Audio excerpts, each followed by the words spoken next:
Hello friends, welcome to Gowri's home. அனைவரும் நலமாக இருக்க இறைவனை பிரார்த்திக்கிறேன். இன்னைக்கு நான் ராகி சேமியாவில் எப்படி நம்ம வந்து ஸ்வீட் அண்ட் காரம் எப்படி செய்கிறது அப்படிங்கிறத நான் ஒரு வீடியோ போட்டிருக்கிறேன். ரெசிபி பாருங்கள். கண்டிப்பாக வந்து உங்களுக்கு எல்லாம் பிடிக்கும் அப்படின்னு நினைக்கிறேன். இந்த மாதிரி நீங்கள் செஞ்சு கொடுத்தீங்கன்னா குழந்தைங்கள்லாம் விரும்பி சாப்பிடுவாங்க. வாங்க இப்போ நம்ம எப்படி இந்த ரெசிபி பண்ணுறது அப்படிங்கிறத நம்ம போய் பார்ப்போம். சரிங்களா? இந்த மாதிரி நீங்கள் ராகி சேமியா ஸ்வீட் அண்ட் காரம் செஞ்சு கொடுக்கும்போது காரத்துக்கு வந்து தேங்காய் சட்னி வச்சுக்கோங்க. ரொம்ப நல்லா அதுக்கு சூட்டபுளாக இருக்கும். தேங்காய் சட்னி வச்சு சாப்பிடுங்க, செம சூப்பராக இருக்கும். செஞ்சு பாருங்கள். செஞ்சு பார்த்துட்டு எப்படி இருக்குன்னு சொல்லுங்கள். இப்போ நம்ம ராகி சேமியா எப்படி பண்ணுறது அப்படிங்கிறத பார்ப்போம். முதல்ல ராகி சேமியா உங்களுக்கு எவ்வளோ தேவையோ அவ்வளோ எடுத்துக்கோங்க. நான் வந்து ஒரு 200 கிராம் எடுத்துருக்கிறேன். 200 கிராமை வந்து முதல்ல நல்லா தண்ணியில் ஒரு 2 நிமிஷம் 3 நிமிஷம் ஊறுற மாதிரி பார்த்துக்கோங்க. அப்போ தான் வந்து அது நல்லா வேகும். இல்லைன்னா வந்து அது எப்படியும் ஒரு மாதிரி வாயில் போட்டோம்னா நறுக்குன்னு இருக்கும். வயசானவங்க கூட சாப்பிட முடியாது. அதுக்காக தான் கொஞ்சம் லைட்டாக ஒரு 2 நிமிஷம் ஊற வைக்கிற மாதிரி வச்சுக்கோங்க.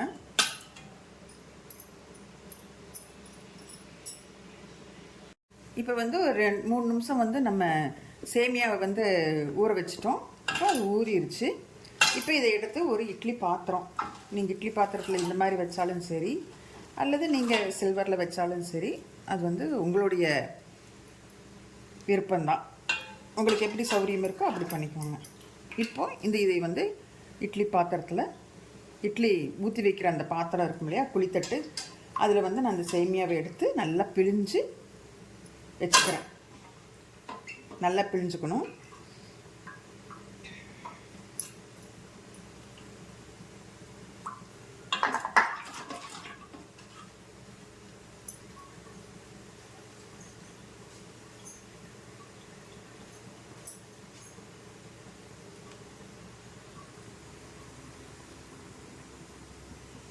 நான் வந்து ஏற்கனவே இட்லி ஊற்றுற பாத்திரத்தில் தண்ணி ஊற்றி நல்லா கொதிக்க வச்சுருக்கிறேன்.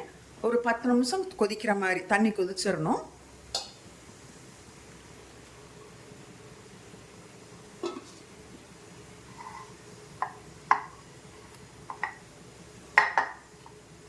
இப்போ வந்து அந்த இட்லி பாத்திரத்துக்குள்ளார நம்ம சேமியா வச்சுருக்கோம் இல்லையா, அதை எடுத்து வச்சிடலாம். வச்சுட்டு ஒரு 10 நிமிஷம் வேகட்டும். 10 நிமிஷம் வெந்ததுக்கப்புறமா பார்ப்போம். இப்போ இதையும் ஊற்றி உள்ளே வச்சு மூடி வச்சாச்சு. 10 நிமிஷம் வெந்ததுக்கப்புறம் பார்ப்போம். இப்போ வந்து ராகி சேமியா வெந்துட்டுருக்குது.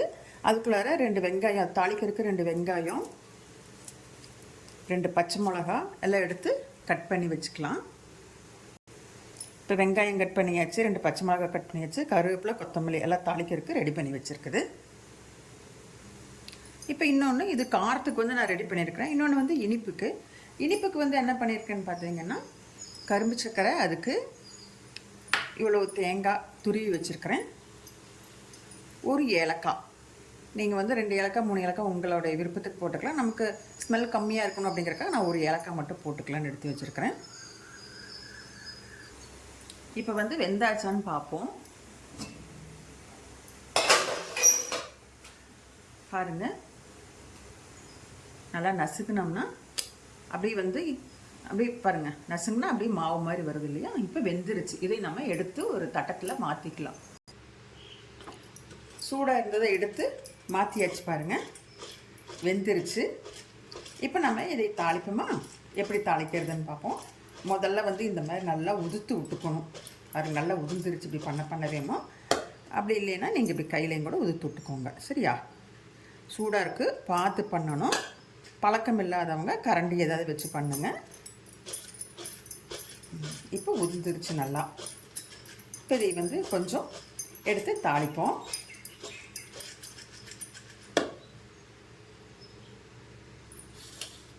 இப்போ இதில் வந்து பாதியை நான் தாளிக்க போகிறேன். பாதி எடுத்துட்டேன் தாளிக்கிறதுக்கு. இருக்கட்டும். இப்போ தாளிக்கிறது எப்படின்னு பார்ப்போம். இப்போ வந்து தாளிக்கிறதுக்கு நான் இதில் கொஞ்சம் எடுத்து வச்சுட்டேன். முதல்ல இனிப்பு பண்ணி வச்சுருவோமா, அப்புறம் தாளிச்சிக்கலாமா? இப்போ இதை வந்து ஒரு தட்டம் போட்டு மூடி வச்சிடலாம்.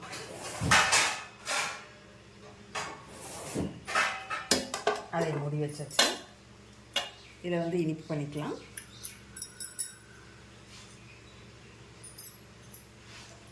முதல்ல இதில் தேவையான அளவு கரும்பு சர்க்கரை, நாட்டு சர்க்கரை, லஸ்கா உங்கள் சௌரியம். இனிப்பு எவ்வளோ வேணுமோ போட்டுக்கோங்க.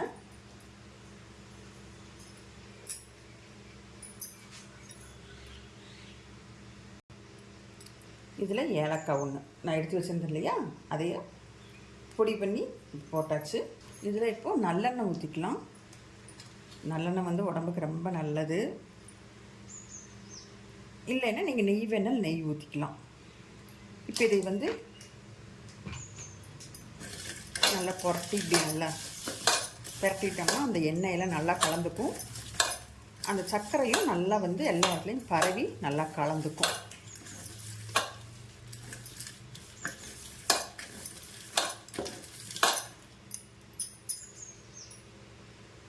அடுத்தது தேங்காய் துருவி வச்சுருந்தோம் இல்லையா, அதையும் போட்டுக்கலாம். தேவையான அளவு போட்டுக்கோங்க. அதிகமாக வேணும்னா அதிகமாக போட்டுக்கோங்க. எப்படி நீங்கள் விரும்பி சாப்பிட்றீங்களோ அந்த மாதிரி போட்டுக்கோங்க. நான் வந்து எல்லா தேங்காயுமே போட்டுட்டேன். தேங்காய் துருவல்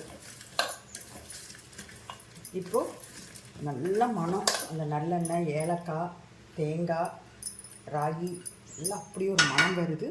பார்த்தாலே இப்படி சாப்பிட்ணுன்னு இருக்குது. இப்போ வந்து உங்களுக்கு இனிப்பு ரெடி ஆயிடுச்சு.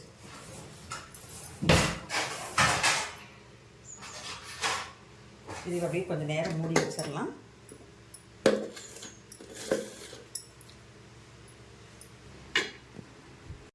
காரத்துக்கு வந்து ஸ்டவ்வில் வந்து வடச்சட்டி வச்சு எண்ணெய் ஊற்றிருக்கிறேன். கடுகு போடுறேன். கடலைப்பருப்பு, உளுந்து பருப்பு போட்டுக்கலாம். நான் கடலைப்பருப்பு மட்டும் போட்டிருக்கிறேன். ஸ்டவ்வை சிம்மில் வச்சுக்கோங்க.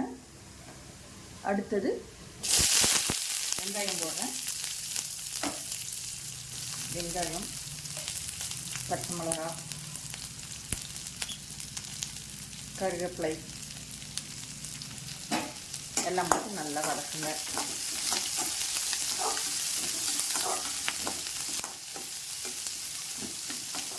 நல்லா வதங்கட்டும். கொஞ்சம் உப்பு போட்டுக்கிறேன். நீங்கள் வந்து பச்சை மிளகாய்க்கு பதில் வரமிளகாயுமே நீங்கள் போட்டுக்கலாம். வெங்காயம் வதங்கிட்டு இருக்குது, வதங்கட்டும். பாருங்க, இப்போ வந்து வெங்காயம் நல்லா இந்த அளவுக்கு வதங்கிடுச்சு. வெங்காயம் நல்லா வதங்கிடுச்சு. இப்போ வந்து நம்ம வந்து ராகி சேமியா வேக வச்சுருக்கோம் இல்லையா, அதை போட்டுடலாம்.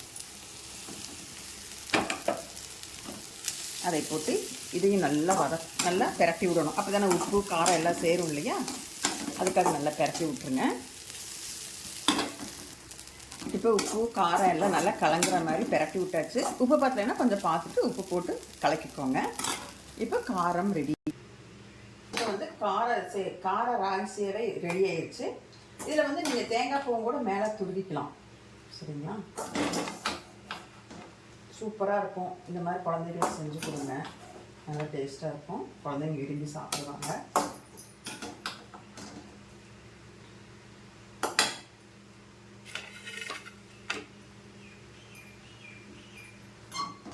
இப்போ ராகி சேமியாவில் இனிப்பும் ரெடி ஆகிடுச்சு.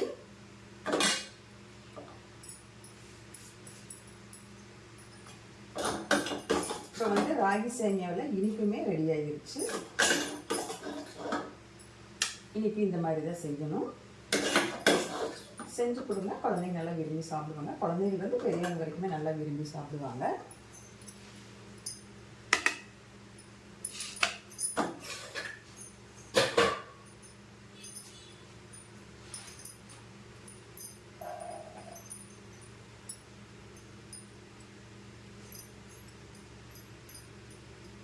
இந்த ரெசிபி வந்து அநேகமாக உங்களுக்கெல்லாம் பிடிச்சிருப்போம் அப்படின்னு நினைக்கிறேன். பிடிச்சிருந்ததுன்னா எனக்கு ஒரு லைக் பண்ணுங்கள், ஷேர் பண்ணுங்கள். ஏதாவது சொல்லணும் கேட்கணுன்னா கமெண்ட் பண்ணுங்கள். அப்படியே கௌரிஸ் குடும்பம் சேனலை சப்ஸ்கிரைப் பண்ணிவிட்டு பாருங்கள்.